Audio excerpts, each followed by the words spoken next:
Hi there, Danny here from GDL. Today I'm going to do you a little video on replacing the water pump on a 3-litre diesel Jeep Grand Cherokee. It's not a straightforward job, but it's not too difficult either if you've got some DIY skills. So the first thing you need to know is there is some aftermarket options. This is a genuine Jeep one. The aftermarket ones, there's not many of them available.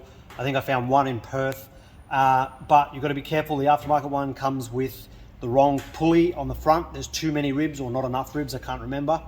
And you only discover this after you finish the job and go to put your serpentine belt back on, that the pump's wrong.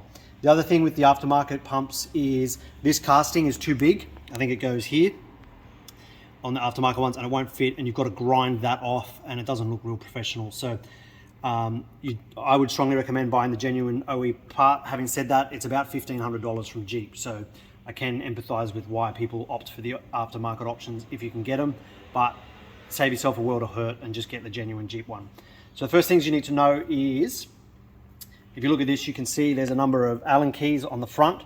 Common mistake for first timers is to undo those Allen keys thinking that's the pump, and you end up separating, this is the old one off this Jeep, you end up separating it like this. The problem with this approach is, whilst it's much easier to do, they tend to leak from these seals on the back. As you can see, this one here, this is what's actually leaking on the one we've just changed. There's 3 of them. They actually come with the pump when you buy it from Jeep. So what you do need to do is undo not the Allen keys, but all of the bolts around here. Obviously take your thermostat housing off, and then you take the whole housing off. Now when you have a look at it, this pipe here, so obviously this bolts to the car this way, this pipe is down inside the valley. Now you don't have to take the valley off to do this job. Leave these 2 8mm until you've got it on the bench. You pull the whole thing out like we've got it here in the picture.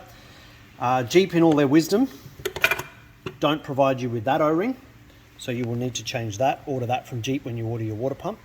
They also don't provide you with this O-ring at the other end, and I'll show you in the engine bay the problem. Now, someone has siliconed this, which I don't recommend, and you've got to be careful if you're suspicious of how tight it was to come out. So basically you pull it out of the car like that, and then on the bench undo your 8mm here, pull that off. There's actually no need to separate the pump like this. We've just done that for purposes of showing you for the video. So then you put your new O-ring on and assemble it.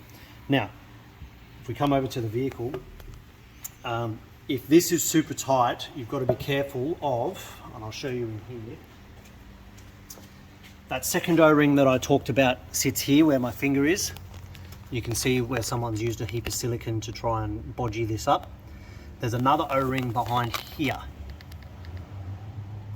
So if you're yanking on this and you dislodge that O-ring, and obviously we've got the valley off to show you for this video, but you don't need to have the valley off, you can disrupt that O-ring.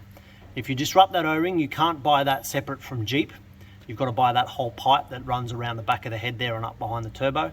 It's $400. It's currently only available from the UK, and you'd have to remove the turbo. So you've got to be super careful that you don't dislodge this O-ring. We're suspicious that we actually have in this case, because there was so much silicone on this, it was tight. So in theory, you can do it without pulling the valley off. If you have to pull the valley off because you've disrupted anything, we do have a video showing you how to take the valley off. So that's how you do it. It's not that hard, assuming that you don't have problems in there. And then, yeah, just come back over to the bench here. We haven't got our O-ring from Jeep yet, so we're not going to put it in. We're still waiting for our delivery from Jeep, which seems to take forever. And then obviously it all goes together like that. Shove it back in the car and reassemble.